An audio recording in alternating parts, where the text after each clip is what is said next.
सत्ताईस सितंबर 2020 को सरकार एक नया एग्रीकल्चरल बिल पास किया। इस बिल से फार्मर्स नाखुश हुए। फार्मर्स ने प्रोटेस्ट करना चालू किया नए बिल के खिलाफ, स्पेशली हरियाणा, पंजाब और वेस्टर्न यूपी के लोग। क्यों, ये भी हम लोग देखेंगे, और प्रोटेस्ट की वजह क्या, उनका डर, उनका जो फियर है वो सच है कि नहीं, वो हम लोग एक सिंपल टर्म्स में आज समझने की कोशिश करेंगे। है किसानों का आंदोलन। जब पंजाब से किसानों ने दिल्ली की तरफ कूच कर दिया, किसान दिल्ली ना आ सके, इसके लिए दिल्ली की। तो चलिए फ्यूज के बारे में बात करते हैं। नंबर 1 पॉइंट, एमएसपी क्या है? Minimum support price. Minimum support price actually 23 crops में लागू है इंडिया में, लेकिन हमारी सरकार गेहूं और धान को ही एमएसपी पे खरीदता। करीब 30% गेहूं और धान एमएसपी पे खरीदा जाता है, और जो में इनकी ज्यादा फायदे होते हैं जिन राज्यों में ग्रीन रिवॉल्यूशन स्टार्ट हुआ था, यानी western UP, Punjab and Haryana पे। तो ये जो नया एग्रीकल्चर लॉ है, इसमें 3-4 मेजर दिक्कतें हैं। पहली दिक्कत, आप कहीं पे काम करते हो, आप एक एम्प्लॉय हो, तो आपको एक मिनिमम वेज इंश्योर होता है। मिनिमम वेज एक्ट के हिसाब से आपकी एक सैलरी होती है, जिसका हर साल अप्रेजल होता है, एक न्यूनतम दर है वो।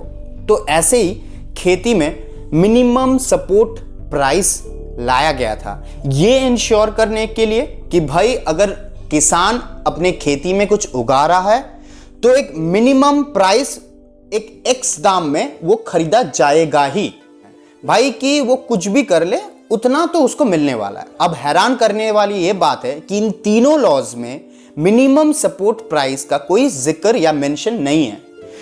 अब सरकार का ये बात भी ठीक है कि मिनिमम सपोर्ट प्राइस, एमएसपी कभी भी कानून नहीं था, ये बस एक पॉलिसी डिसीजन था। लेकिन किसान कह रहा है कि भाई आप हमारी बेनिफिट चाहते हो, आप ये लॉज लाए हो हमारे बेनिफिट के लिए, तो आप एमएसपी लगा दीजिए, आप एमएसपी को आप कानून बना दीजिए। तो एक एमएसपी की बात हो गई। अब दूसरा पॉइंट, एपीएमसी मंडियों को सिस्टमेटिकली खत्म करने का एक बू इस एक्ट से आता है कि अब आपको क्लियरली थोड़ा समझना पड़ेगा। सी में जो डील्स होती है, जो ट्रांजैक्शन होता है, उसमें एक टैक्स लगता है। इन एक्ट्स में ऐसा प्राविधान है कि एपीएमसी के बाहर जो भी ट्रांजैक्शन होगी, जो कि यानी वो सो कॉल्ड फ्रीडम देता है किसान को कि वो कहीं पे भी जाके ओपन मार्केट में बेच सकता है, तो उन ट्रांजैक्शंस में टैक्स नहीं लगेगा, यानी वो टैक्स फ्री होगा।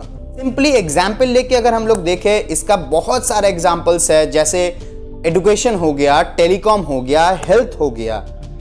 एक बार अगर आप प्राइवेट प्लेयर को इंट्रोड्यूस कर देते हैं तो वो पहले शुरुआत में इंसेंटिव देता है, लेकिन बाद में धीरे धीरे मार्केट पूरा उसी का हो जाता है। मार्केट कंट्रोल भी वही करता है, जिसको हम कहते हैं मोनोपोली, राइट?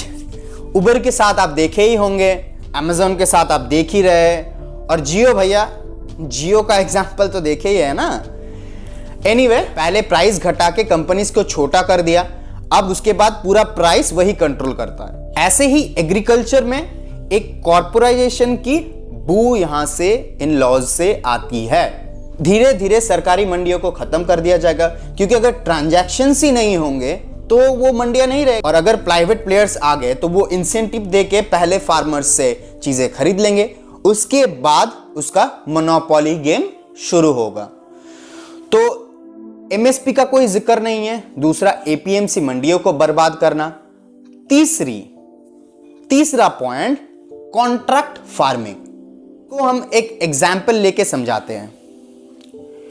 यह है आलू, यह है लेज अंकल चिप्स, ये सब तो आप खाते ही होंगे। जो चिप्स होता है भैया, वो आलू के होते हैं। ये आलू फैक्ट्री में नहीं बनते, वो भारत का किसान अपने खेती में बोता है। कभी लेज का पैकेट पलट के देखिएगा, उसमें लिखा रहता है कि कहां कहां उनका यूनिट है और कौन से जगह से, कौन सा फार्मर्स से वो लोग आलू उठाया है। तो वो ये सारा चीज एक कॉन्ट्रैक्ट होता है। फ्री टू ले हो गया, पेप्सिको जैसे कोई भी कंपनी आप ले लो, ठीक है।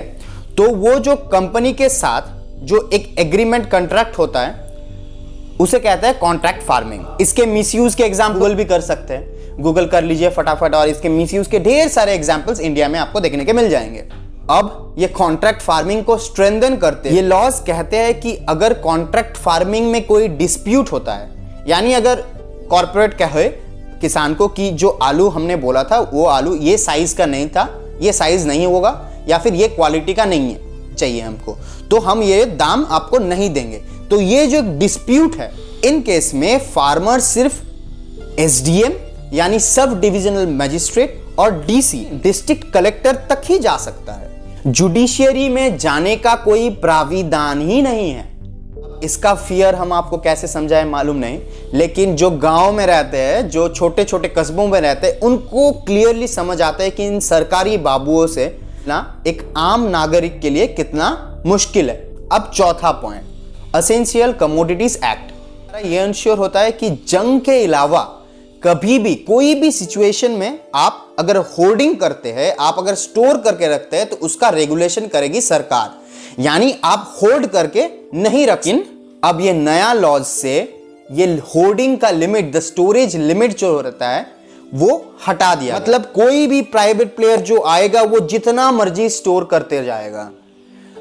एपीएमसी तो टूट ही रहा है ना, जैसे कि बताया एपीएमसी तो नहीं रहेगा, एपीएमसी तो टूट रहा है। अब प्राइवेट प्लेयर्स के पास कैपिटल तो बहुत है, उन कैपिटल से वो कोई भी एसेंशियल कमोडिटी, वो कुछ भी आलू, गेहूं, चावल, आम, पपीता, कुछ भी हो, फ्रूट्स नहीं खाते, वेजिटेबल्स खाते होंगे, वेजिटेबल्स भी, कुछ भी जो फूड कमोडिटीज है उसको वो स्टोर कर लेगा।